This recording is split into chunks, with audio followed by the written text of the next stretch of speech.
bienvenido. Vamos a empezar el Ateneo de Resonancia y Tomografía del mes de julio. Hoy tenemos la suerte de que nos viene a presentar un caso el doctor Mariano Estofán. Él es representante de la selección de Tucumán. Es el jefe de unidad coronaria del Sanatorio 9 de Julio, allá en Tucumán, y en otros centros también donde practica y hace resonancia y tomografía cardíaca. ¿Sí? Bueno, muchas gracias. Bueno, buenas noches.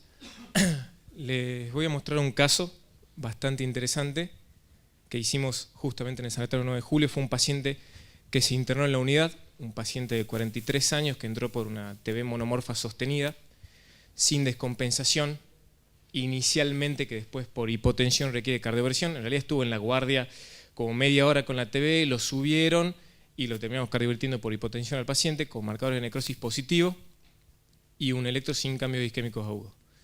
Le hicimos un Doppler cardíaco que tiene un deterioro de la función biventricular severo, con aquinesia septal e hipoquinesia del resto de los segmentos. Lo primero que hicimos fue un cateterismo. No da mucho para describir. Las arterias eran normales. Así que con este resultado le pedimos una resonancia cardíaca. Estos son los cines longitudinales. No sé si alguien quiere describir un poco los cines. Por ahí la calidad no es la mejor, pero un paciente que tenía una densidad rítmica importante de extrasístoles ventriculares. No sé si alguien quiere decir algo. ¿Le llama la atención algún segmento que se mueve menos? Que está adelgazado, engrosado. Llama la atención el segmento en las cuatro cámaras. A nivel septal, en medio septal posterior y anterior, parece que está Ahí. Ahí. Hay un deterioro global a predominio de ese segmento puntual. Bien, perfecto. Este segmento septal medio, este septal basal también parece encontrarse menos. La punta, como dijeron, el ápex, está aquinético también.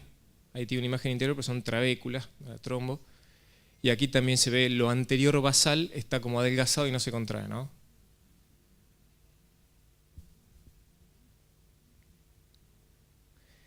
Este sería un multicine en eje corto que vamos del ápex hacia la base. La calidad no es buena, repito, bastante complejo el paciente, pero bueno, vemos de nuevo más o menos lo mismo que dijimos, el trastorno segmentario a nivel del septum medio y basal. A nivel de este segmento se empieza a ver ya. También se ve comprometido lo anterior, principalmente los segmentos basales, ¿no? Y acá el septum basal también. Y tiene un derrame pericárdico leve, exactamente. Estas son unas secuencias de STIR-T2 para ver edema, un paciente con, en principio, un infarto con coronarias normales, con arritmia ventricular, sospecha de miocarditis. Le hicimos esta secuencia. Tenemos los longitudinales en 4 cámaras, en 2, en 3, y este es un eje corto a nivel de la base. Por ahí es difícil de apreciar para ustedes. No sé si alguien quiere decir algo, si no yo les comento más o menos qué es lo que vimos. Sí. Aquí es donde más llama la atención. Cuando uno le básicamente evaluaba el edema local, no daba más de 2 desvíos estándar contra el miocardio normal, pero cuando evaluaba la ratio contra el músculo esquelético, sí daba más de 1.9, daba 2.5 en realidad. O sea, más que nada era un edema generalizado del miocardio lo que tenía. Como también hay que mostrar lo que no sale tan bien. Esto es un T1 pres y un T1 pre y un T1 post. Por más que ya no se usa mucho, sí está dentro de los criterios de Lake City, así que de Lake Louis, así que se usa. Nosotros lo seguimos usando. Acá salió bastante artefactuado. Tenemos este artefacto acá que creemos que es por la arritmia. No sé si a alguien se le ocurre algo más por lo que puede ser. Lo mostré a pesar de que no fue muy interpretable. Pero bueno, acá tenemos la imagen pre, la imagen post para ver si hay hiperemia.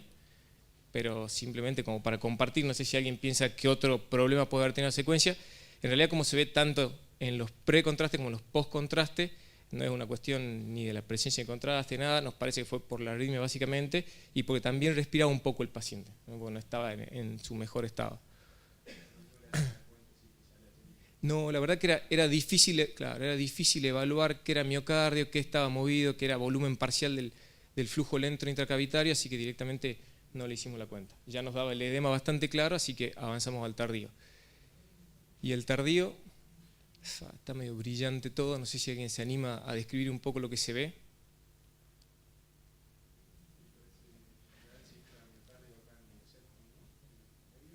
A este nivel. Acá debería haber septum, debería estar negro acá y no está directamente.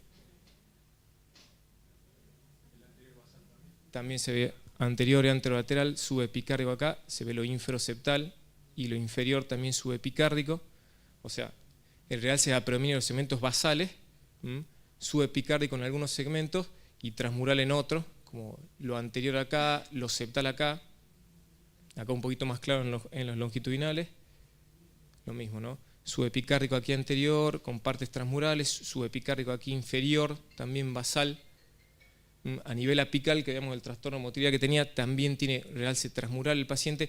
Lo anteroseptal, basal, casi lo medio también transmural. Este parche que veíamos que no se contraía bien a nivel septal medio, también un realce transmural. La verdad que nos pareció demasiado realce para una miocarditis común en este paciente. Estos fueron los resultados. Una fracción de eyección del 31% con un ventrículo dilatado y 41% el ventrículo derecho con un ventrículo con volúmenes conservados. Evolucionó sin requerimiento inotrópico del paciente con su miocarditis y su disfunción ventricular. Tuvo un nuevo episodio de arritmia ventricular que hubo que cardiovertirlo y lo dejamos con infusión de amiodarona. Y ahí nos planteamos cómo seguir con el paciente este. ¿Por qué? Porque tenemos un paciente con una miocarditis con demasiado realce para una miocarditis común, la verdad que nos llama la atención, con mucha disfunción ventricular y con una arritmia ventricular que tuvo un evento al inicio, un evento a la semana más o menos, pero que a pesar de eso seguía con algunas extrasis ventriculares con una densidad importante. No sé cómo seguirían ustedes con este paciente en este punto. No se veían nódulos pulmonares. Igual el paciente lo sacamos del resonador y lo pasamos inmediatamente por una tomografía, por una sospecha que tuvimos, no sé qué sospechan ustedes, y la tomografía fue totalmente normal.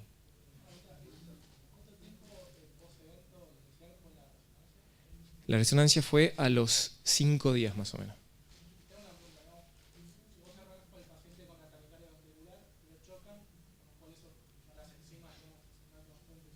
Exactamente.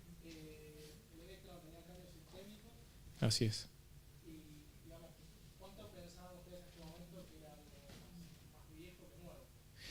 Claro. Nosotros nos planteamos este paciente, porque el primer eco que le hice yo tenía una disfunción severa, bastante severa, peri 20-25 de fracción de eyección, y el paciente no estaba clínicamente con una falla de bomba muy marcada. Entonces dijimos, demasiado bien tolerado esto, nos llama la atención para que sea todo nuevo. Pero sí tenía marcadores elevados, o sea, tenía unos marcadores por encima de 10 veces el normal, demasiado para simplemente una cardioversión, y había tenido esa arritmia ventricular sostenida. Entonces, bueno, obviamente avanzamos a la resonancia, nos dio estos valores. La evolución, la verdad que la resonancia ya tenía un poco mejor de la fracción de eyección que el eco, era bastante evidente. Y el paciente tuvo este evento y después con amiodarona dejó de tener eventos, al menos de taquicardia sostenida. Te miento, no me acuerdo, me parece que era como morfología de rama izquierda. No se bloqueó, no hizo trastorno de conducción, más allá que la arritmia esta era de rama izquierda, pero no más que eso. No, era monomorfa. Era monomorfa. Sí. Los dos episodios fueron en el mismo lugar.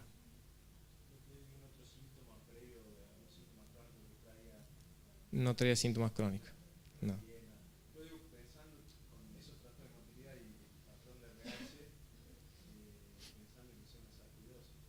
Está bien.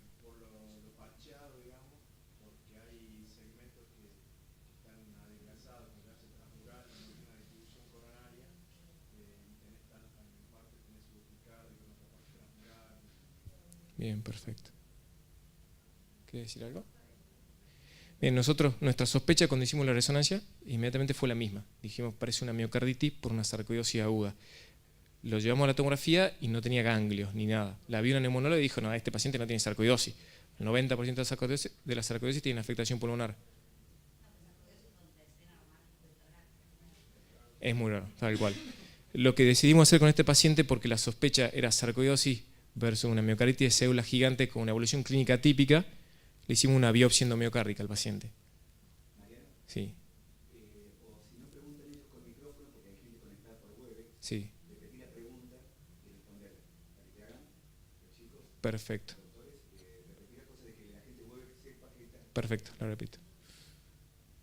Hicimos una biopsia endomiocárdica, el paciente evolucionó estable clínica y eléctricamente, le hicimos una nueva resonancia, por suerte tenemos la posibilidad de bajarlo y hacerle escondida una resonancia, había mejorado la fracción de eyección, ya por eco, que lo vemos todos los días, veíamos que estaba mejorando un poco lo que era el BT del tracto básico, o sea, con eso ya uno ya decía tiene mejor flujo anterógrado, había subido un poco la fracción de eyección a 40% y recibimos el resultado de la biopsia endomiocárdica.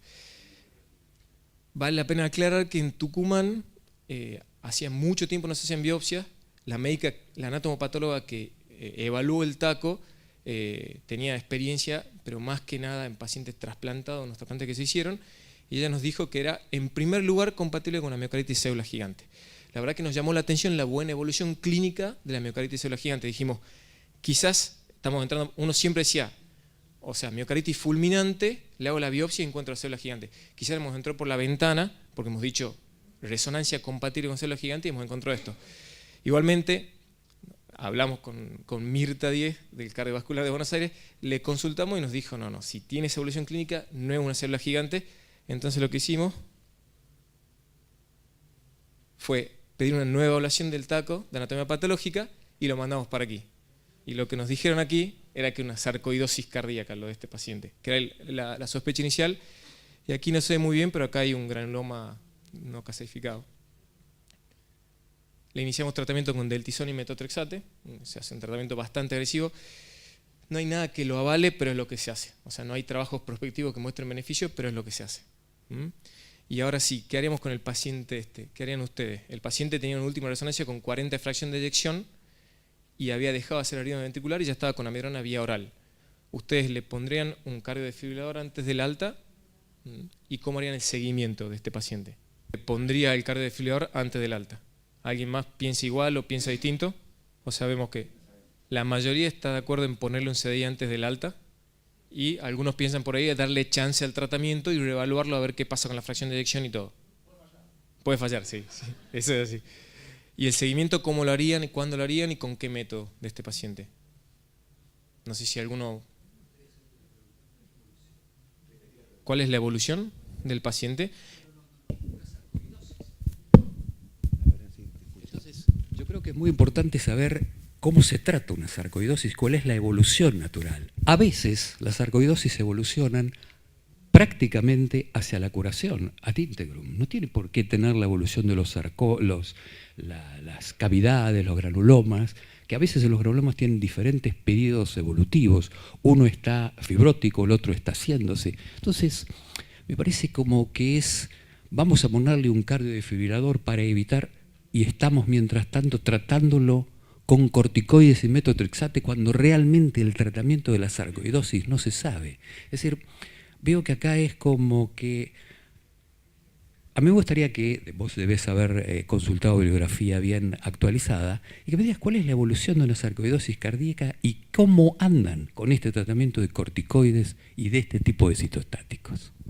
Y si es que me podés ayudar un poquito, porque realmente es muy complejo esto. Bueno, sí, a pesar de que leí, lo que está claro, lo que se insiste en todos los trabajos, es que no hay un trabajo randomizado con este tratamiento y pacientes que no lo reciban, ¿no? Lo que uno hace es extrapolar a la sarcoidosis extracardíaca que recibe este tratamiento, 40 miligramos 4 semanas, 30 miligramos 4 semanas, y van haciendo el descenso lento y le suman un inmunomodulador como el metotrexate u otro tipo de inmunomodulador y se va viendo la respuesta, ¿no? A pesar de que no hay estudios randomizados, es lo que se hace, y la evolución, lo que se hace, yo le voy a mostrar un poquito, tengo un par de slides para mostrar eso, la evolución se la va siguiendo idealmente con PET, con fluorodesoxiglucosa, y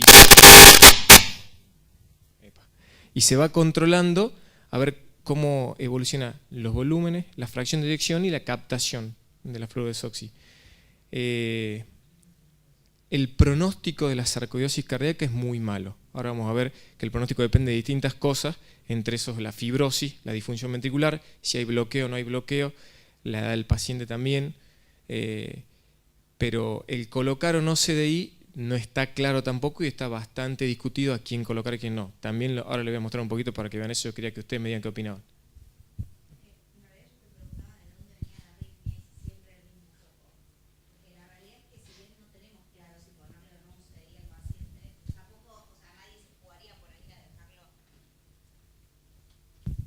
No, lo que digo es que antes preguntaba, ¿no? De dónde venía la arritmia y si siempre venía del mismo lugar y el tipo de circuito que era, etcétera.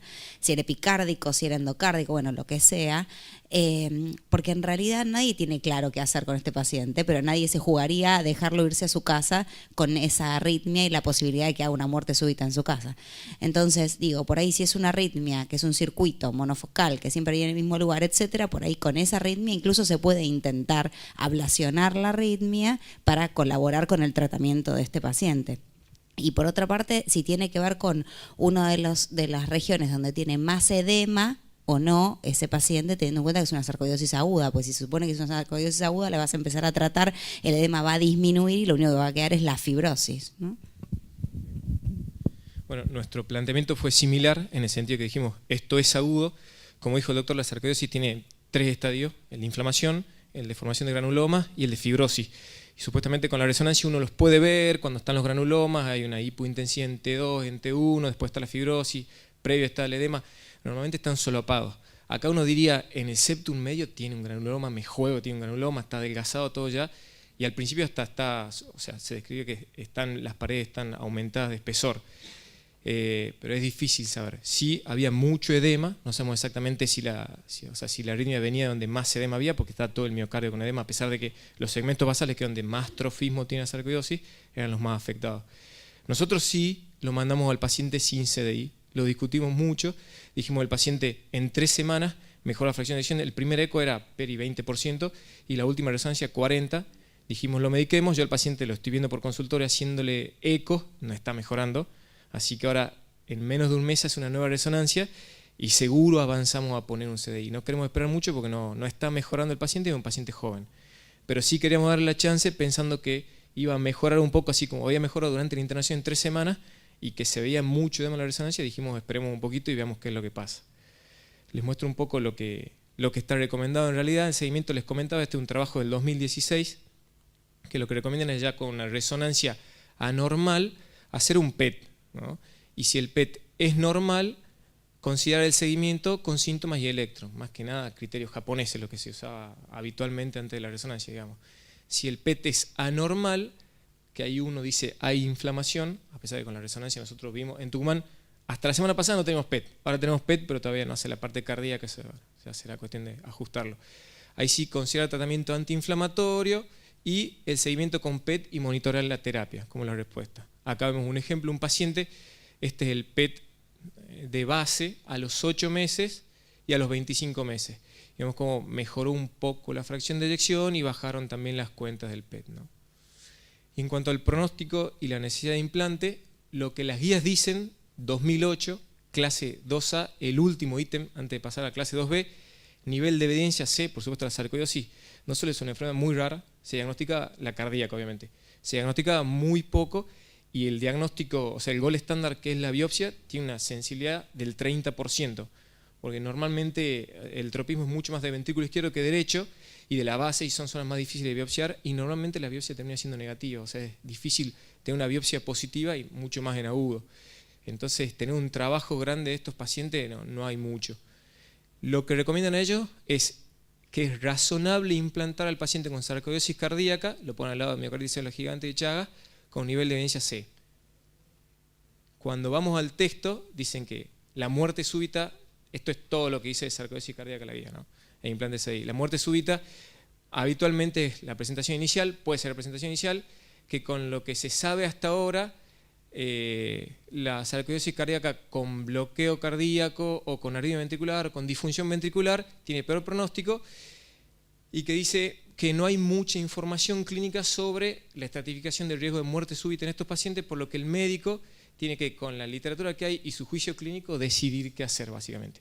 O sea, nos abandonan bastante. Y no dice nada en cuanto a fracción de eyección. No dice si tiene menos de 35, que uno diría una miocardiopatía dilatada con coronarias normales, no dice nada en cuanto a eso.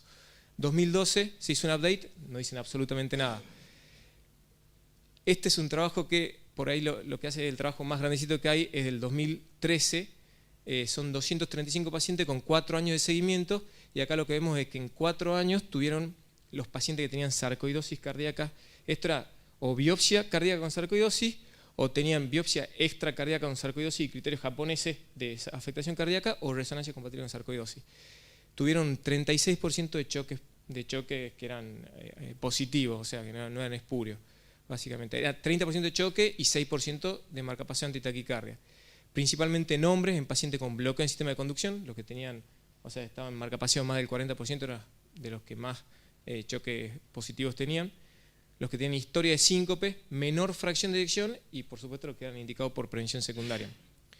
Un porcentaje muy alto de choques inapropiados, esto porque es una patología que tiene mucha arritmia supraventricular, es muy arritmogénica, y a pesar de que a menor fracción de eyección tenían más choques apropiados, los pacientes que tuvieron terapia apropiada, la mayoría tenía más de 35% de fracción de eyección, o sea que esperar el 35% para ponerle no es lo ideal, no sería necesario. No habla mucho de la fibrosis de ese trabajo. Hay otro trabajo también de la Universidad de Pensilvania que es similar, tiene 15% de choques por año adecuado en pacientes con sarcoidosis contra 5% que tenía el SCD-HEFT, o sea, por año, así que no, o sea, claramente una población que tiene una carga arritmogénica muy alta, ¿no? Y en cuanto a fibrosis y pronóstico está bastante demostrado. Esto es 2009, Pattern and Circulation. Acá están los pacientes en azul, los que no tenían fibrosis, y la evolución de los pacientes con fibrosis en la resonancia, con 9 veces más riesgo de tener eventos adversos y 11 veces más muerte cardiovascular, ¿no? Y esto es similar en el 2013, igualmente. Aquí los pacientes con fibrosis evidencian la resonancia y arriba los pacientes sin fibrosis. Así que, evidentemente, la fibrosis importa, la fracción de eyección no es determinante y sí hay que poner todo en la balanza. Fracción de eyección, arritmia ventricular espontánea o inducida, que tenga antecedente de síncope, la necesidad de implante de marcapaso, porque eso da la mano de que el paciente va a estar marcapaseado y eso tiene más riesgo, y la presencia de fibrosis aunque no está descrita. Y todo eso, más el juicio clínico, uno decide. Nosotros en este caso, nuestra decisión inicial fue darle una chance, pero creo que lo vi la semana pasada o la anterior, creo que está peor, o sea, seguro que mejor no está. Así que le adelanté la resonancia y le dije, vemos ahí con eso, resonancia, y ya le fui advirtiendo que va probablemente para el CDI. Así que bueno, por ahí el próximo Ateneo les muestro la resonancia, a ver si cambió algo, pero no creo. Así que bueno.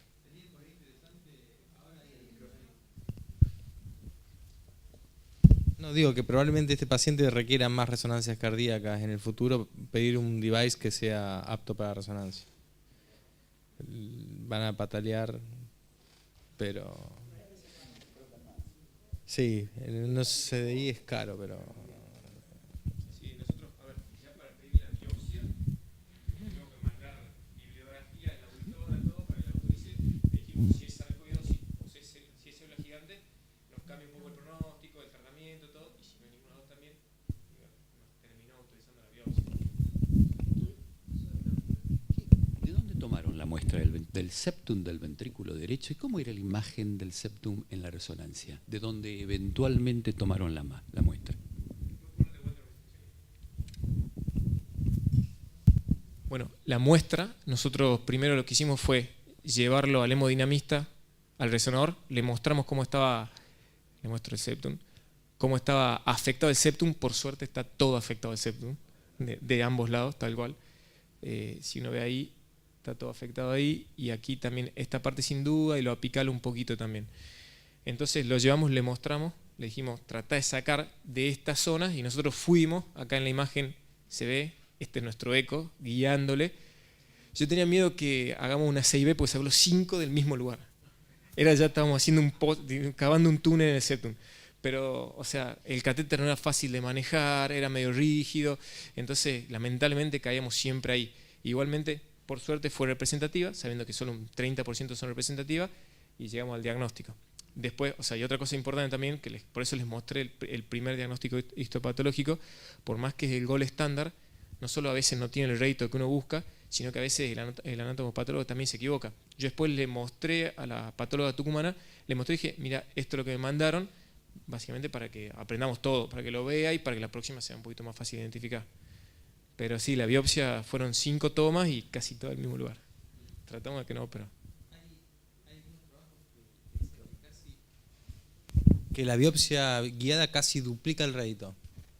O sea, que esto que hicieron ustedes está muy bien, digamos, porque si no vos te metés con la punta y en general van a la punta del BD y digamos, acá por ahí fueron un poquito más arriba, no sé, pero casi duplica el rédito. Sí, hay un trabajo de hecho que compara los criterios. Hay un trabajo que compara los criterios, que no sé si lo nombraste, no me acuerdo de quién era, porque me parece era de Patel, pero no sé si era ese, que compara el rédito de la resonancia con los criterios y justamente dice que la resonancia a los que dio positivo, que con biopsia dieron negativos, era porque no tenía compromiso del septum y habían hecho biopsia del septum y no de las partes donde se veía el realce tardío. Como que eso era lo que, digamos, por eso el rédito decía que no era, pero en realidad quizás era. Tal cual. Hay un par de trabajos, el de Patel y creo que el otro también, y hay más trabajos también que comparan lo que es la sensibilidad diagnóstica de la resonancia, principalmente la fibrosis, o sea, el realce tardío de la resonancia contra los criterios japoneses, y es más del doble la resonancia. Por eso, en el trabajo que les mostré del 2013, que eran 225 pacientes, el diagnóstico era el que tenía una biopsia cardíaca con sarcoidosis o una resonancia compatible con sarcoidosis, o el que tenía un diagnóstico por biopsia extracardíaca de sarcoidosis y criterios japoneses, que bueno, son, digamos que bastante, o sea, son la mitad de lo sensible que la resonancia. No sé si... No, yo lo que les quería recalcar es felicitarlos porque una cosa es decirlo acá, pero la decisión de darle alta sin CDI creo que es recontra difícil y muy valiente, en el sentido que muchas veces lo más conservador es lo más valiente, y yo creo que estuvo correcto. Y si bien viendo la poca evidencia que hay, si uno se agarra de algún concepto, aunque sea remotamente parecido, y va a la enfermedad coronaria, que es lo que más evidencia tenemos, hay muchos estudios que muestran que uno se apura a poner un CDI en contexto de una necrosis por enfermedad coronaria, no tiene nada que ver con esto, no termina salvando la vida del paciente, sino que termina cambiando el mecanismo de muerte, digamos. Me parece una decisión valiente y yo la dije, pero no sé si la hubiese tomado. No, sí. Por supuesto que fue una decisión multidisciplinaria. Nos juntamos el Heart Team básicamente, charlamos, discutimos, vimos un poquito la evidencia y por la mejoría que había tenido el paciente, porque el primer eco estaba todo quieto y se fue con 41 fracción de eyección, le dimos una chance al tratamiento, pero con el riesgo Se le explicó al paciente el riesgo, por supuesto, y bueno, ahora lo más seguro es que termine con eso ahí. No, nosotros revisamos esto a raíz de 2 pacientes que tuvimos con sarcoidosis y el motivo de ser más agresivo es que la evolución es distinta a la enfermedad coronaria, se conoce menos y es distinto. Se mueren mucho más de muerte súbita y hacen mucho trastorno de conducción. Entonces, y por otro lado, tiene el riesgo de recidivar. Una miocarditis no, es raro que recidive, la sarcoidosis puede recidivar. Pero siempre uno se mueve en un gris y hay mucha incertidumbre. Es cierto que vos le puedes poner un CDI y causarle más problemas. Pero me parece que acá el concepto que me había quedado es que la evolución es mala, entonces hay que ser un poco más agresivo, inclusive para poner marcapasos. No es como cualquier paciente que vos le sacás los beta bloqueantes y decís, bueno, espero, no le voy a poner un marcapaso. Acá no. Ya te hizo algún trastorno de conducción y ya se ganó el marcapasos. Sí, sin duda. Es una población para ser más agresivo, pero bueno, todos los casos hay que individualizarlo, hablarlo con el paciente, se discute con el Heart Team. Estos pacientes, ninguno está en las guías. Está claro, las guías tampoco nos ayudan mucho, porque las guías está claro que hablan de que es razonable, clase 2 a nivel de evidencia C, difícilmente tengamos un nivel de evidencia mejor que eso. Y entre 35 y 50 es un gris. Sí, sí. No se sabe bien qué hacer. Tal cual, no, ni siquiera nos hablan de fracción de eyección, las guías, eso es lo que está claro. Y en cuanto a la recidiva, a ver, uno asume que es así, ¿no? A un post-trasplante se habla de la recidiva, pues muchos de estos pacientes terminan trasplantados, pero cuando uno ve los trabajos en pacientes trasplantados, si reciben o no, hay 1 o 2 casos descritos de recidiva de sarcoidosis en corazón trasplantado, tampoco es tan frecuente ahí al menos. Pero sí está claro que es una enfermedad de la que se sabe poco y o sea, la recomendación es ser inicialmente agresivo en la terapéutica al menos. Pero bueno.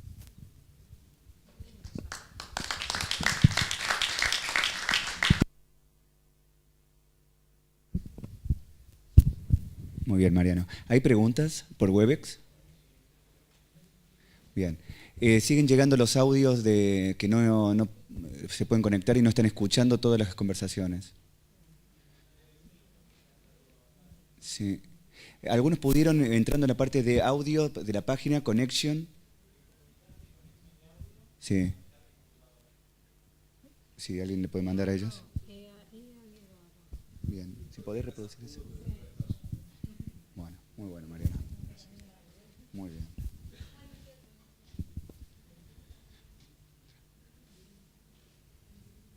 De acá de la ciudad de Buenos Aires. Bien, es un chico de 29 años que vive en Tierra del Fuego. Este chico no tiene antecedentes, salvo ser labio leporino y paladar hendido, ya está operado. Tiene antecedentes familiares, ninguno. Medicación habitual, ninguna. Anda en bicicleta allá en la ciudad donde él vive en el sur. No tiene síntomas. En el interrogatorio dirigido le hemos preguntado si alguna vez ha tenido algún síntoma y él refiere, y bueno, ante la presión, y sí, alguna vez palpitaciones, pero él vive una vida normal y anda en bicicleta sin ningún problema. 28 años. Bien, entonces era un control, esto lo hace allá en el sur, y le hacen un electrocardiograma, un Holter y un ecocardiograma Doppler color. Los 3 estudios muy bien dirigidos, muy bien informados, y el paciente viene prácticamente con diagnóstico desde el sur. La idea fue para completar diagnóstico y para los métodos complementarios que algunos nos disponían. El electrocardiograma, esto es Fernando 100%. Bueno, lo que veo es que tiene un ritmo sinusal, tiene una onda P alta, acuminada, como si fuera una hipertrofia fundamentalmente de la aurícula derecha, y una onda Q profunda en D2, en D3 y en ABF. Pues tiene un trastorno de conducción en la rama derecha, y esa onda Q que sigue manifestándose, ¿no? en B5 no tanto y en B6 mucho. Acá el tema de que el trastorno de conducción en la rama derecha de alguna manera te puede estar enmascarando un componente importante de hipertrofia del ventrículo izquierdo, ¿no es cierto? O sea, cuando hay un trastorno de conducción en la rama derecha, te lleva el bucle hacia la derecha y arriba y te saca fuerzas para exponer como B5 y B6 como si fuera hipertrofia ventricular izquierda. Pero debemos tenerlo presente también, el hecho de que pueda haber, aparte del trastorno de conducción en la rama derecha y la hipertrofia de la aurícula derecha, algo en cámaras izquierdas, fundamentalmente la hipertrofia ventricular izquierda y esas ondas Q profundas en cara inferior, que pueden ser también como un sinónimo de hipertrofia septal. O una fibrosis en la cara inferior. Es decir, acá no está del todo claro, pero resumiendo es aurícula derecha, probablemente ventrículo derecho, trastorno de conducción en la rama derecha y algo eventualmente enmascarado en las cámaras izquierdas por el bloqueo de rama derecha. Yo veo T negativas de 1 a B3 y algo que podría ser una onda epsilon. Otro diagnóstico sería una displasia ritmogénica.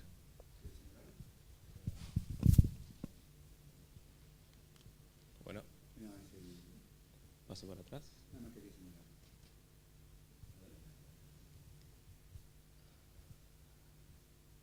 ¿Con qué lo señalo? Ahí está.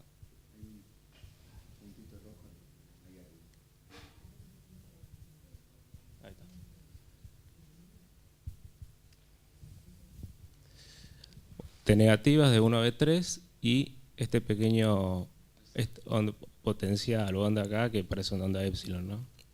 Si bien tiene S empastada, me parece que más que puede corresponder, no sé si es un bloqueo de rama derecha típico, me parece que podría ser una displasia.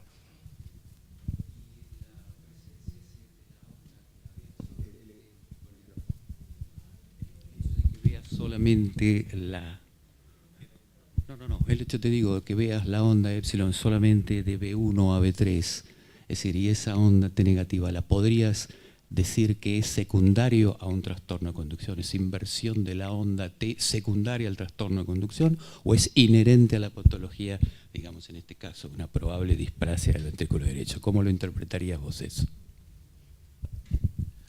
Para mí en este caso no es un bloqueo de rama derecha, es una displasia ventrículo derecho. No, pues no veo empastamiento de la onda S en B6, con lo cual me parece que si esas ondas T negativas no son secundarias al bloqueo, sino secundarias a una patología inherente primaria del ventrículo derecho, y que es un criterio, de hecho, no las T negativas de B1 a B3.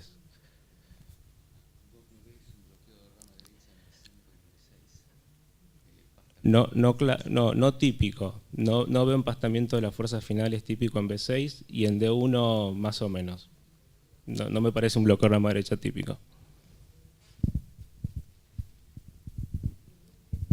Bien. Igualmente estamos viendo algo que nos impresiona, que está afectando especialmente las cavidades derechas y que está produciendo un trastorno de conducción. La displasia rimogénica ventrículo derecho es una patología inherente del músculo, pero puede producir bloqueos de ramas derechas en diferentes presentaciones. O sea, puede ser un bloqueo. O sea, ¿cuándo definimos bloqueo de rama? ¿El QRS está ensanchado? Sí, está ensanchado. Tiene un bloqueo de rama. ¿A qué se parece más? ¿Izquierdo o derecho? Se parece más derecho. Y si es derecho, ¿es el típico? No es el típico. Pero podemos decir que es un bloqueo de rama derecha, quizás con una presentación más atípica, pero tiene un bloqueo de rama seguro.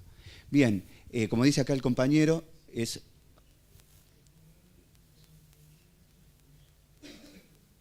El puntero es este de acá. Se ve en otras derivaciones, ¿sí? No solamente la veíamos acá en las precordiales, sino también en la estándar y de los miembros, se puede apreciar ahí. Bien, entonces esto lo informan allá en el sur como un ritmo sinusal con crecimiento auricular derecho, crecimiento del ventrículo derecho, bloqueo completo de rama derecha, ondas epsilon y T negativas de B1 a B6. Obviamente este es el informe del electrocardiograma, no sabemos temporalmente si este informe está revisado porque lo mandan como un resumen, porque ya después disponen de los estudios complementarios que hicieron.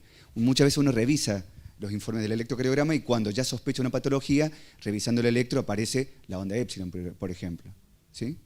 Porque hasta ahora este chico no consultaba ni por arriba ventricular ni por nada, solamente era el electrocardiograma que recibe en el consultorio el cardiólogo. ¿Cuántas personas informarían onda epsilon con ese electro? Si el paciente no refiere ni palpitaciones ni tiene arritmia en el electrocardiograma. Bien, se hace un Holter, el Holter del sur, este es el Holter nuestro, estoy mostrándole los estudios ya ayornados acá en la ciudad de Buenos Aires, pero son muy parecidos a los que hicieron allá en el sur. El Holter, 141 extrasístoles ventriculares. Es lo único que hizo en todo el estudio. ¿Sí? En el Holter no nos dan mapeo de eso. En el Holter no nos dan mapeo. ¿Sí? Solamente, aparentemente debe haber sido de 3 canales, y solamente ven 141 extrasístoles ventriculares. El Holter que hacemos nosotros, muy parecido también, aproximadamente entre 130 y 140 extrasístoles ventriculares. No hubo fenómenos repetitivos, no hubo tampoco episodios de taquicardia ventricular no sostenidas.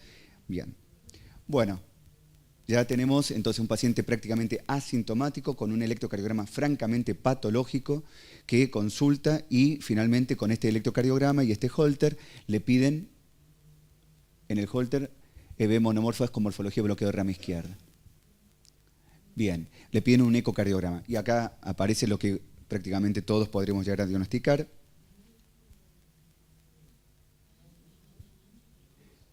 Bien. ¿Un ecocardiograma normal? No. Bien. Vemos entonces la dilatación de las cavidades derechas. Las cavidades izquierdas están francamente desplazadas. Cuesta mucho obtener un plano de 4 cámaras apical debido al desplazamiento por el gran tamaño de las cavidades derechas. Todo lo que veía, como refería Fernando, en el electrocardiograma. Vemos acá la aurícula derecha, muy poco de la aurícula izquierda y del ventrículo izquierdo, y vemos realmente la dilatación con trastornos segmentarios.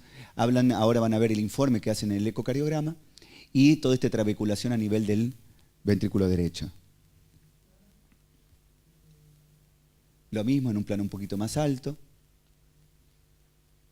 La ventana era dificultosa en el aspecto de poder ver, como lo es habitualmente, el ventrículo derecho en todos sus segmentos. Por eso los estudios complementarios como la resonancia y la tomografía ayudan. Tenía una insuficiencia tricuspidia moderada.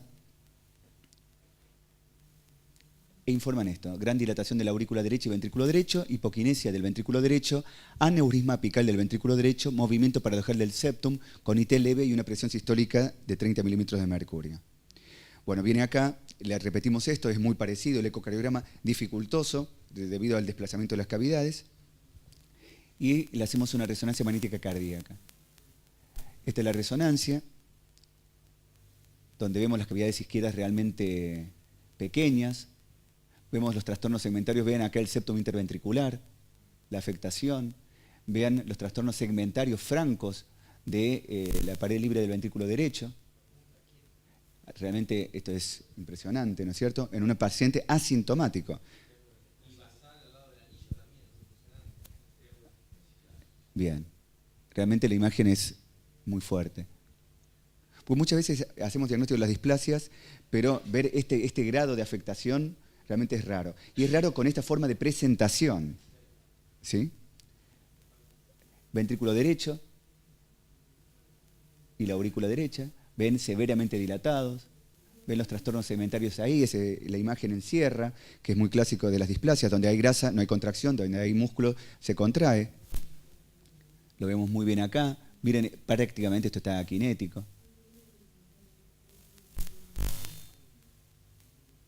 Uno de estos parecía poderoso. Bien, gracias. Bien. Se pixela mucho en el cañón, ¿no? Vemos realmente, es muy llamativo. Vean el septum interventricular, la sobrecarga de volumen que tiene con el aplanamiento del septum interventricular en diástole.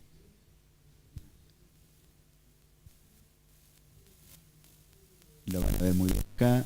Acá está en apnea, tenemos también en tiempo real, se veía el aplanamiento que se vio muy bien ahí, ¿no? Bueno. Los volúmenes realmente estaban francamente aumentados. ¿Sí? La fracción de eyección dio de 15%, 600 mililitros de ventrículo de fin de diástole al ventrículo derecho. Una barbaridad. El ventrículo izquierdo, pequeño, ¿no? Una fracción de eyección de 64% con 112 mililitros. Nada. Hasta ahora es una displasia poco arritmogénica de ventrículo derecho. Por eso ahora vamos a seguir discutiendo qué otras posibilidades podemos encontrar, ¿no? Bueno, cuando están tan adelgazadas las paredes, encontrar grasa en esto realmente es muy dificultoso, más en las secuencias de T2 y T2 con supresión grasa, porque vieron que son secuencias sucias, ¿no es cierto? Porque no, a diferencia de los radiólogos que ven estructuras estáticas, acá tenemos que agregar el TE, el TR y los latidos cardíacos, lo cual agrega una dificultad en la secuencia. Bien. Ven acá, entonces, por más que tirábamos un black blood prepulse, con lo cual achicamos el espesor del corte para poder hacer la sangre más negra y no tan clara, costó una barbaridad. Bueno, en las secuencias de realce tardío vemos que en el septum acá impresiona un trastorno, no se observa bien. Impresionaba un aumento de la captación en la pared libre del ventrículo derecho, que puede corresponder a la fibrosis que puede tener por una sobrecarga de volumen muy significativa, o a la fibrosis desarrollada en una displasia arritmogénica. Al comienzo, cuando presentan esto y vienen, uno tiene que pensar, ¿hasta ahora qué estoy viendo yo? Con el ecocardiograma, dilatación de cavidades derechas. Y ahí se abre un abanico y algoritmo de pensar en shunts, en pensar en como retornos venosos anómalos, en una CIA no diagnosticada, un tipo de retorno venoso. O sea, hay que pensar varias cosas antes de la especialidad que uno hace, inclinarse hacia la displasia arritmogénica, ¿no? Hicimos una tomografía porque llamativamente uno esperaría haber tenido más grasa en el ventrículo izquierdo. Para que tenga tanta afectación del ventrículo derecho, uno esperaría que encontremos el ventrículo izquierdo por lo menos con algunos corpúsculos de grasa como hemos visto en otras displasias. No lo vimos en la resonancia y como la tomografía es muy sensible también para ver grasa en ventrículo izquierdo, se lo hicimos. Bueno, las cavidades derechas realmente eran enormes. Vean que prácticamente es todo esto de cavidades derechas, esto es ventrículo izquierdo. Toda la anatomía coronaria obviamente estaba sana, 28 años el chico. Bueno, la función ventricular era parecida a lo que vimos en la resonancia. Estos son los cines que lamentablemente hay un problema con que no se ven bien, pero realmente salían muy bien y se ven muy bien los trastornos segmentarios que se veían en la resonancia.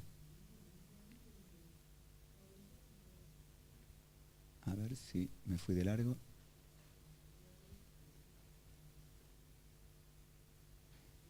Vean el septum interventricular. Bien. Acá lo mismo, en diferentes planos, apical, medio y basal. En el apical se ven más de esas trabéculas que veíamos en el ecocardiograma. Y los componentes septales, ¿no?, de la sobrecarga de volumen, y todos los trastornos segmentarios. En los pacientes en donde no se puede hacer una resonancia por algún motivo, entonces la tomografía es una buena opción diagnóstica para estos pacientes. Pregunta el doctor Corbella si el ventrículo izquierdo está hipertrófico. La masa por resonancia dio normal. Dio normal. Bien. Pobre, si aparte del ventrículo derecho le complicamos el izquierdo. Pero bueno, acá hacemos cortes axiales para poder ver toda la cavidad y ven, si le hizo en el ecocardiograma no había ningún retorno, eso se analizó todas las 4 pulmonares, etc. Bien. Lo mismo, se veían todos los trastornos segmentarios, el clip, lamentablemente tenemos este problema. Bueno, hicimos varios, como es un volumen, uno lo puede analizar en todos los segmentos, ¿sí? Acá en la forma estática veíamos esto, que después viendo en otras secuencias, zonas de hipointensidad a nivel del septum interventricular y también de trabéculas. Hay varios cortes, ahí lo aprecian, ahí, y en otros cortes, induciendo la presencia de grasa a nivel de tanto del ventrículo derecho como del septum interventricular. No se aprecia tanto, pero bueno, esto se ve más oscuro. Decime. ¿Por qué la insistencia tanto en buscar la grasa? Porque la recomendación, al menos cuando uno hace resonancia, es no hacer secuencia buscando grasa porque uno sobrediagnostica. Ni siquiera está en los criterios. Nosotros lo hacemos, pero tratando de verlo con con un ojo muy crítico y de no decir esto es grasa, sino eso es. Pero en los criterios imagenológicos de displasia no está la presencia de grasa y la recomendación actual es no hacer la secuencia porque el sobrediagnóstico de displasia es, por lo general va de la mano con la secuencia buscando la grasa. Yo entiendo que en este caso el chico no tenía diagnóstico, ni tenía síntomas, ni tenía arritmia, nada, pero bueno, uno por ahí tampoco quiere decirle que tiene una displasia a un paciente que no tiene síntomas, nada, que se va a tener que poner un CDI y todo, pero me parece que yo no hubiera buscado tanto la presencia de grasa. Me parece que al menos las imágenes, acá no diagnosticamos nada, está clarísima la imagen, pero me parece que por ahí buscarle grasa no nos cambiaba tanto. No sé qué te parece a vos. Absolutamente, viste que en atletas ya está demostrado que la presencia de grasa en la pared libre del ventrículo derecho ya es un evento normal, no orienta hacia la displasia. En realidad la tomografía fue porque no vamos a tener una displasia así otra vez. ¿Sí? Entonces queríamos tenerlo imaginológicamente, tenerlo completo, con ecocardiograma, tomografía y resonancia. El hecho de tenerlo, de demostrar grasa, era como un elemento más todavía como por fuerza. ¿Por qué? Porque la otra opción es que fuera otro diagnóstico y no fuera una displasia rimogénica. Así es. Entonces, si esto correspondía más que a una displasia rimogénica ventrículo derecho, a una enfermedad de Hull, que en algunos artículos hablan de que en realidad podría llegarse a tratar de unas patologías bastante similares desde el punto de vista genotípico, y en realidad es algo evolutivo entre el uno y el otro. Habitualmente, ¿qué inclinaría la balanza hacia, recuerdan la enfermedad de Hull, que es directamente endotelio y no hay nada de miocardio a nivel de la pared libre, por eso es el ventrículo derecho papiráceo, no hay miocardio. Entonces la presencia de realce a nivel de la pared libre del ventrículo derecho más orientaría hacia displasia que hacia Hull. Y después todos los criterios volumétricos, de cuánto está dilatado, indexado por superficie corporal. En este diagnóstico, la presencia de trastornos segmentarios francos, la presencia en la tomografía de grasa, la presencia de realce tardío en la resonancia, todo eso nos permitió armar lo que ya parecía obvio desde el ecocardiograma, que si uno no dispusiera esos métodos, probablemente le hubiera colocado igualmente el CDI.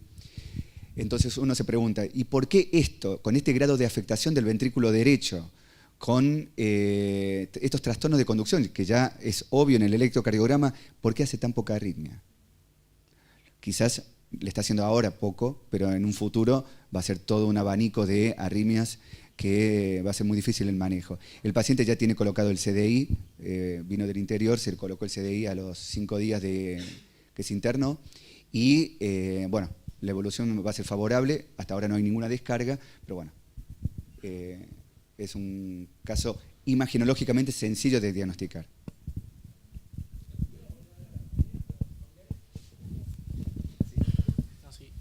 tuvieron la oportunidad de evaluar a los familiares. Buenísimo. Muy buena pregunta. Tuve la suerte de interrogarlo antes de la resonancia y preguntarle cómo había sido.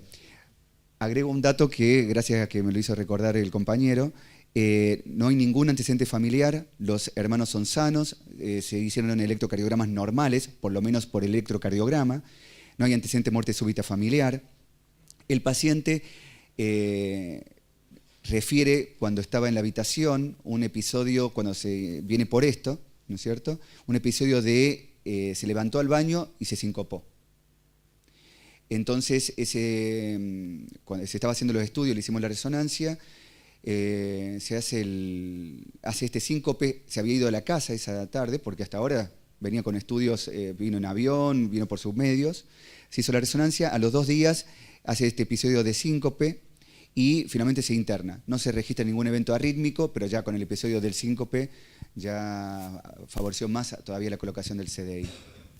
Pero bueno, mientras estuvo el cardiodefibrilador no registró eventos arrítmicos, ni durante toda la telemetría, durante la internación, y bueno, ahora está en observación. Ya se fue de alta.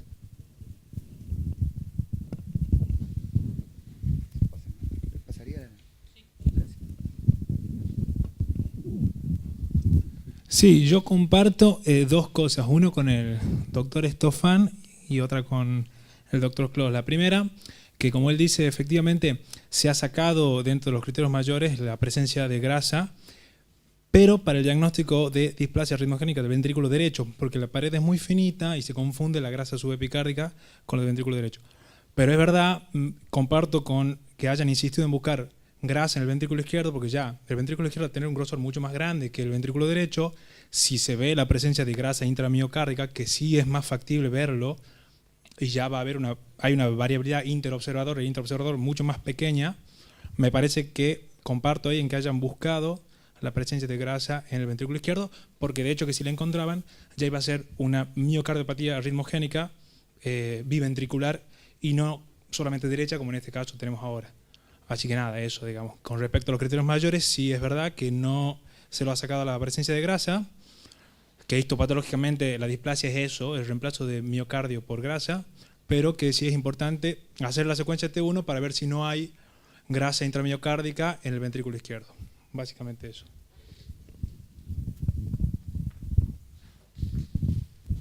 Gracias, doctor, por el comentario.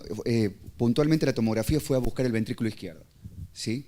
Y bueno, lo otro imagenológico, pero puntualmente fuimos a buscar eso. El doctor Jorge Casas les ha tocado, lo que es la presbicia, ¿no? Les ha tocado ver miocardiopatía ritmogénica con compromiso principal del ventrículo izquierdo.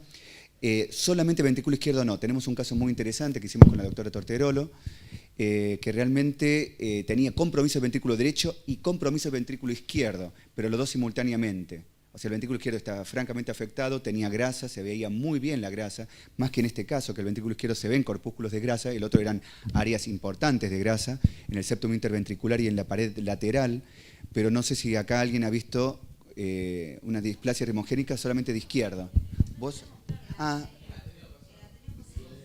bien. Yo en mi caso no. Sí, me tocó ver un paciente de 40 años con displasia de ventrículo izquierdo pura. Tenía grasa en el septum interventricular y toda la morfología y la contracción de la pared del ventrículo izquierdo era igual, tenía los mismos criterios que cuando uno ve afectado al ventrículo derecho en la displasia. Así que sí, es solamente un caso y es más frecuente si afección biventricular, pero bueno, es el único. Realmente son casos raros, porque uno que hace resonancias recibe cuántas resonancias hace por arritmia ventricular, descartar displasia ritmogénica y ventrículo derecho. Una cantidad gigantesca, cuando una prevalencia de la enfermedad tan rara, ¿no? Y a su vez encontrar una que sea a predominio izquierdo realmente es muy difícil, así que es un lindo caso ese. Bien. ¿Alguna otra pregunta? Bueno, muchas gracias por haber participado, también a la gente de Webex, así que bueno, damos por cerrado el Ateneo.